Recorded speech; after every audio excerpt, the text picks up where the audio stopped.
AITA for refusing to bail out my brother after he gambled away his business loan. Hi, I'm Emma, 34, and I've always thought of myself as a reasonable, empathetic person. I'm the fixer in my family, the one everyone comes to when things fall apart. But right now, I'm not sure if I'm helping anyone by standing my ground or if I'm just being heartless. I grew up in a small town with my parents and my younger brother Jake, who's 29. Jake and I were close growing up, though we couldn't be more different. I was the overachiever, honor roll, scholarships, career-focused. Jake, on the other hand, was more of a free spirit. He's charismatic, great at making friends, and always the life of the party, but he's never been great at sticking to a plan. He dropped out of college after 2 years because he wasn't feeling it, and since then he's bounced from job to job, always chasing the next big thing. Last year, Jake came up with an idea to open his own bar. He's always had a passion for nightlife, and honestly, he has the kind of personality that could make it work. He pitched the idea to the family, and while I was skeptical, my parents were thrilled. They've always believed Jake just needed the right opportunity to prove himself. With their encouragement, Jake took out a sizable loan to cover the bar's startup costs. Renovations, liquor licenses, equipment, you name it. My parents co-signed the loan despite my warnings. I told them, this is risky. If this doesn't work out, you're going to be on the hook for a lot of money. But they waved me off, saying, Jake's finally found something he's passionate about. He'll make it work. At first, things seemed to be going well. Jake found a great location, hired staff, and had a grand opening that was packed with friends, family, and locals. But within a few months, cracks started to show. Jake wasn't keeping track of expenses, over-ordered stock, and gave away too many free drinks to friends. The bar wasn't making enough money to cover its costs, let alone pay down the loan. That's when the real bombshell dropped. Jake had been secretly gambling online to try and make up for the money the bar was losing. He thought he could win enough to pay off some of his debts and get the business back on track. Instead, he gambled away what little he had left, thousands of dollars, and now he's completely broke. Worse, the loan payments are overdue, and my parents are panicking because they're on the hook as co-signers. Jake came to me last week asking for help, not just advice. He wanted money, a lot of it. He said, "You're the only one in the family who's in a position to help me out." For context, I work in tech and make a decent living, but I'm not exactly rolling in cash. I've been saving up for a down payment on a house with my fiancé, Mark, and while I could technically loan Jake the money, it would wipe out most of my savings. When I told Jake I couldn't do it, he got defensive. "You're my sister," he said. "Family's supposed to have each other's backs. I made a mistake, but I'm trying to fix it." He even hinted that I was being selfish, given how much I make compared to him. My parents have been less direct, but it's clear they're hoping I'll step in. My mom said, if we don't help him, he could lose everything. This could ruin his life.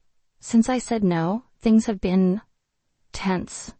Jake won't talk to me, except for the occasional passive-aggressive text. My mom keeps saying things like, "I just don't know what we're going to do," while my dad has taken to sulking silently whenever we're all together. Even Mark is starting to feel the pressure. He told me, "I support your decision, but I hate that your family is treating you like this. It's not fair to you."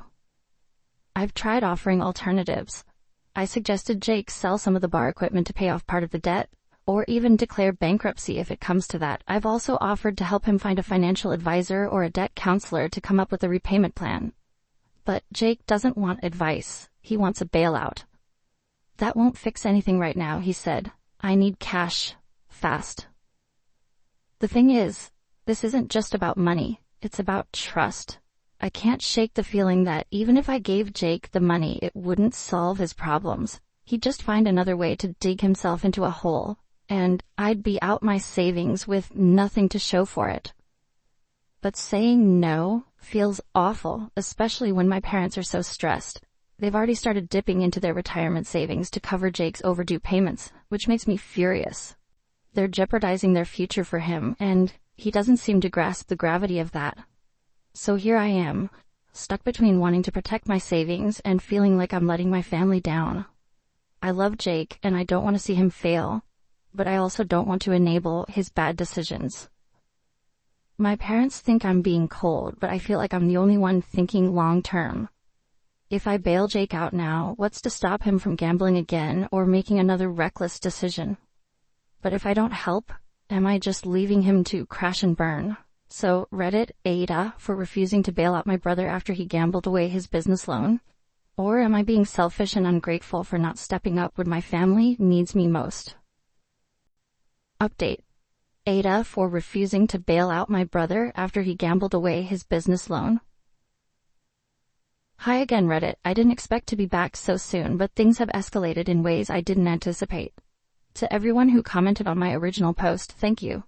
Your words helped me stay grounded, even if some were hard to read. Unfortunately, not every story has a happy ending, and I think I need to come to terms with that. Here's what happened. After I refused to give Jake the money, things took a turn for the worse. He stopped talking to me entirely. No texts, no calls, nothing. My parents, on the other hand, ramped up their guilt trips. My mom called almost every day, sometimes crying, saying things like, "Your brother is drowning, Lisa. How can you just stand by and watch?" My dad wasn't as vocal, but he did leave me a voicemail once saying, "We're not asking for much, just enough to get us through this rough patch." Meanwhile, Jake was scrambling. He started selling off equipment from the bar, but it wasn't enough to cover the loan payments. When the landlord found out he was behind on rent for the space, they evicted him. The bar shut down completely last month, and Jake moved back in with my parents.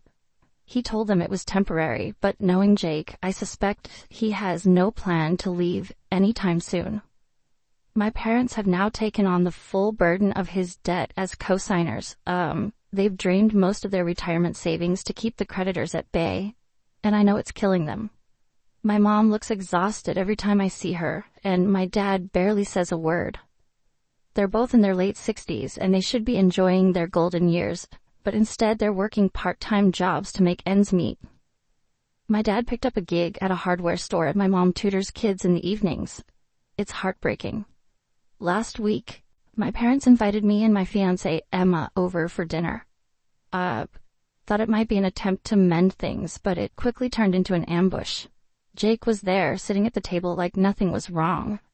As soon as we sat down, my mom launched into a speech about how families should stick together. She said they were at their breaking point and asked me one last time to reconsider helping. Jake just sat there, arms crossed, looking smug. I don't know if he thought I was going to cave, but his attitude made my blood boil. I told them, "I'm sorry, but my answer hasn't changed. I warned you not to co-sign that loan, and I warned Jake not to gamble. I can't fix this for you." That's when Jake exploded. He called me selfish, cold-hearted, and a traitor to the family. He said, "You're sitting on all this money, saving up for a stupid house while we're drowning. You don't care about us. You just care about yourself." My parents didn't say anything to defend me. My mom just cried, and my dad shook his head like he was disappointed in me. I finally snapped. I stood up and said, "You think I don't care? I've spent years watching you make mistake after mistake, and every time I've been the one cleaning up the mess. Well, not this time. I'm done enabling you." I looked at my parents and added, "And you two are just as much to blame for this as he is. You've spent your whole lives protecting him from the consequences of his actions, and now you're paying for it. I won't do the same." Then I left. Emma followed me out, and we drove home in silence. I could feel the weight of what I'd just done, but for the first time in weeks, I felt like I could breathe. Since that night, I haven't spoken to any of them. My mom sent me a long, emotional email saying she couldn't believe how I'd abandoned my family. She accused me of letting my brother sink when I had the means to help. My dad hasn't reached out at all, which hurts more than I expected. And Jake, he's made it clear through mutual friends that he doesn't consider me his sister anymore. Emma has been my rock through all of this, but even she's struggling with how much it's weighing on me.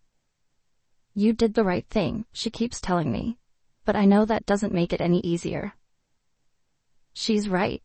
I feel like I've lost my family, even though I know I didn't cause this mess. I found out through a family friend that my parents are selling their house. They can't afford the mortgage anymore, not with Jake living there rent-free and their retirement savings gone. They're moving into a smaller place, and Jake's going with them. I'm not invited to help with the move. Not that I would. given the current state of things. I've been thinking a lot about what family means. I used to believe it was about unconditional support, but now I'm not so sure. There's only so much you can give before you start losing yourself in the process. I love my parents and I even love Jake, but I can't keep sacrificing my future to clean up their mistakes. It's a bitter pill to swallow, but I think I need to let them go, for my own sake. So Reddit, I guess this is where the story ends. I don't know if I'll ever repair my relationship with my family. Maybe time will heal some of the wounds, but right now, it feels like a bridge has been burned. Part of me wonders if I could have done more, but deep down, I know I made the only choice I could live with. Thanks for reading and for all your advice. Even if things didn't work out the way I hoped, it helped to know I wasn't alone in this.